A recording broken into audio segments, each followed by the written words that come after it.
এটি একটি এসআইআর এর ফর্ম তোমাদের সামনে তুলে ধরছি। আজকের এই ভিডিওর মাধ্যমে তুলে ধরবো এসআইআর এর ফর্ম কীভাবে পূরণ করবে। তো প্রথমে ফর্মটা ডিটেলসটা একটু বলে দিই। এই একটা ফর্ম এই ব্যক্তির নামে অ্যালোড হয়েছে।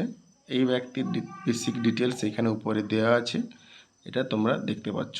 উপরে একদম লেখা আছে ভারতের নির্বাচন কমিশন গণনার form, name and contact number of BLO, তার নাম ছিল আর কন্ট্যাক্ট নাম্বার ছিল বিএলওর।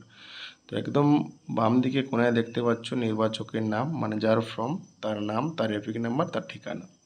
ক্রমিক সংখ্যা মাঝখানে ঘরটাতে দেখতে পাচ্ছ ক্রমিক সংখ্যা 19।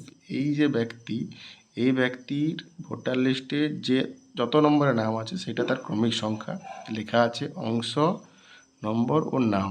মানে এই ব্যক্তি যে স্কুলে বা যেখানে ভোট দিতে যেত সেই জায়গাটার নাম এখানে লেখা আছে।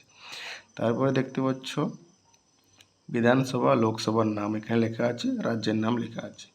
তারপরে একটা কিউআর কোড ছিল, সেই কিউআর কোডটা স্ক্যান করে এই বিএলও মহাশয় বা মহাশয়া ফর্মটা এই ক্যান্ডিডেটের হাতে তুলে দিয়ে গেছে। আর এখন যে ফটোটা তোমরা দেখতে পাচ্ছ সেটা ভোটার লিস্ট আছে, ভোটার লিস্টে আছে, পুরনো ভোটার লিস্টে, এবং তারপরের ঘরে নতুন একটা ফটো এখানে লাগাতে হবে। তো বেসিক ডিটেলস এখানে দেখতে পাচ্ছ। প্রথম ঘরে জন্ম তারিখ বসিয়ে দিতে হবে, তারিখ, মাস, বছর হিসাবে। তো এখানে 2002 সালে যেহেতু এর নাম নেই এই ব্যক্তির, তো সেই রকম একটি ডেমো ডেট অফ বার্থ এখানে বসিয়ে দিয়েছি। তার আধার নম্বরটা দ্বিতীয় ঘরে বসিয়ে দিয়েছি, মোবাইল নম্বরটা তৃতীয় ঘরে বসিয়ে দিয়েছি, তার পিতার নামটা এখানে বসিয়ে দিয়েছি, পিতার বা অভিভাবকের যে এপিক নাম্বার আছে সেটা এখানে বসিয়ে দিয়েছি, মায়ের নামটা বসিয়ে দিয়েছি। তারপরে ঘরে মায়ের যে এপিক নাম্বার আছে সেটা এখানে বসিয়ে দিয়েছি। এই ব্যক্তি যদি বিবাহিত হয় তাহলে তার স্ত্রী নাম এখানে বসিয়ে দিতে হবে এবং তার স্ত্রীর এপিক নাম্বার এখানে বসিয়ে দিতে হবে। যদি বিবাহিত না হয় তাহলে এই ঘরটি খালি ছেড়ে দেবে। ঠিক আছে, তো এইবারে চলে যাচ্ছি মেন পোর্শানে। তো এই যে ব্যক্তির যেহেতু নাম 2002 সালের ভোটার লিস্টে নেই, তার জন্য এই জায়গাটা আমাদেরকে ফিল আপ করতে হবে। এই জায়গাটা কি আছে, উপরে লেখা আছে দেখতে পাচ্ছ। তো এই জায়গাটা 2002 সালের ভোটার লিস্টে যাদের নাম নেই তাদেরকে এখানে ফিল আপ করতে হবে। এই যে ব্যক্তি আছে, এই যে ব্যক্তি, এর যে বাবা যিনি আছেন বা যদি নাও থেকে থাকেন তাহলে এনার বাবার নাম 2002 সালের ভোটার লিস্টে নিশ্চয়ই থাকবে। তো এনার বাবার নামটা এখানে পরের ঘরে বসিয়ে দিতে হবে, তার এপিক নাম্বারটা এখানে বসিয়ে দিতে হবে, এবং এনার যে বাবা এই আত্মীয়র নামের জায়গায় এখানে যে নামটা লেখা হবে এই ঘরে সেই নামটা বসিয়ে দিতে হবে। সম্পর্কে তার বাবা ছেলে যেহেতু, তো ফাদার এখানে বা তার বাবা লিখতে হবে, জেলার নাম এখানে লিখবে, রাজ্যের নাম এখানে লিখে দেবে, তার বিধানসভার নামটা এখানে লিখে দেবে। তো এখান থেকে দেখতে পাচ্ছ এই যে বিধানসভার ক্ষেত্রের নম্বর, অংশ নম্বর আর ক্রমিক সংখ্যা, এটা কোথা থেকে পাওয়া যাবে। তো এটা এখান থেকে পাওয়া যাবে, একটা দেখাচ্ছি ডেমো হিসেবে।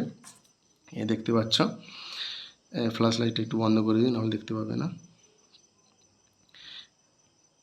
এই দেখতে পাচ্ছ অংশ নম্বর এখানে লেখা আছে, এইখানে অংশ নম্বর এখানে লেখা আছে। এরকম তোমার এরিয়াতে যে 2002 সালের ভোটার লিস্ট হবে যেটা, সেটাতে এইখানেই অংশ নম্বরটা লেখা থাকবে। এটা ডেমো হিসেবে দেখাচ্ছি যাতে তোমরা বুঝতে পারো।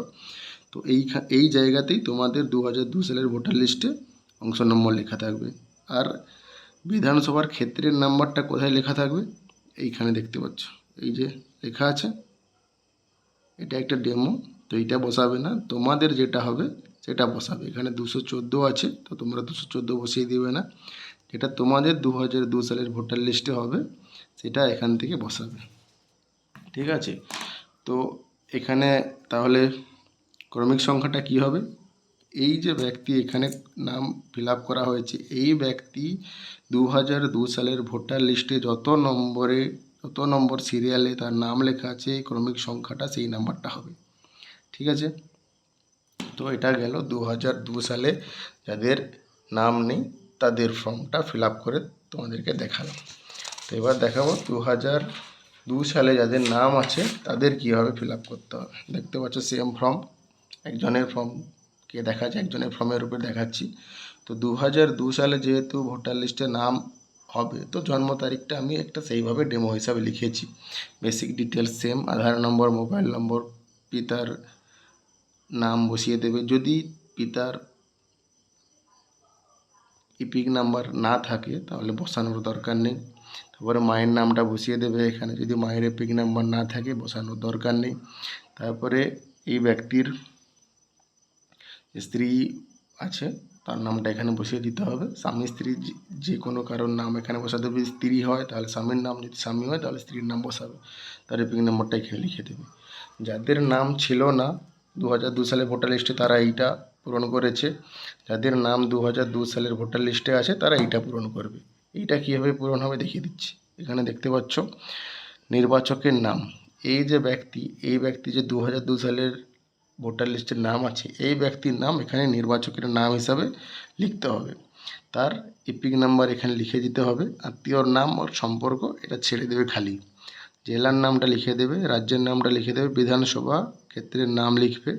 আর এটা যেভাবে দেখিয়েছি এখানেও সেম আছে, এটাতেও সেম আছে। তো সেই রকম দেখে তোমরা ফিল আপ করবে, ঠিক আছে। যদি কোনোভাবে কোনো রকম প্রবলেম হয় তাহলে অবশ্যই কমেন্ট করো ভিডিওর মাধ্যমে, আমি রিপ্লাই করে দেবো অবশ্যই।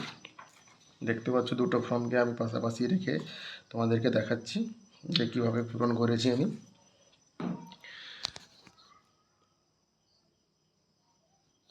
এক সেকেন্ড,